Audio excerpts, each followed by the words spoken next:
Partia Demokratike do të ndryshojë strategjinë e sigurisë ushqimore nëse vjen në pushtet më 11 maj. Kryedemokrati Sali Berisha diskutoi këtë të martën me ekspertët e ushqimit, pasi dëgjoi shqetësimet e tyre. Berisha tha se do të ndërmarrë një reformë thelbësore për këtë sektor. Sipas tij, siguria ushqimore do trajtohet si çështje e sigurisë kombëtare dhe nuk do të jetë më një autoritet, por një agjenci e sigurisë ushqimore që mund të jetë në varësi të kryeministrisë ose parlamentit. Jo vetëm që siguria ushqimore duhet të jetë çështje e sigurisë kombëtare, por duhet të jetë një sektor qendror në këtë fushë.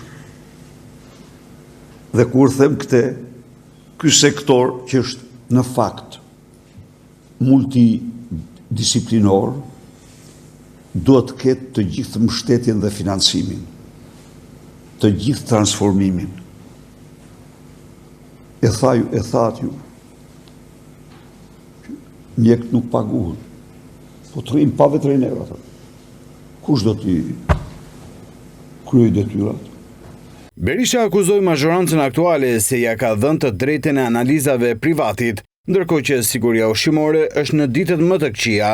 Lideri demokrat solli shembullin e fundit të importit të mishit të pulës me salmonel nga kompania Dimal.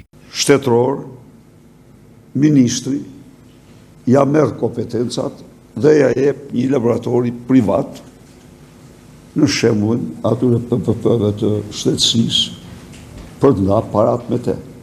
Krijojnë epidemi salmonelash dhe atëherë merret vesh vetëm kur smuret kryeministri me salmonel. Se gjëra atëherë ajo nuk u mor vesh. Kush i kishte këto? Këto i solli një njeri i qeverisë dhe afër qeverisë. Ndërkaq Berisha tha se në programin e tij është edhe binjakëzimi me institucionet homologe në vendet fqinje.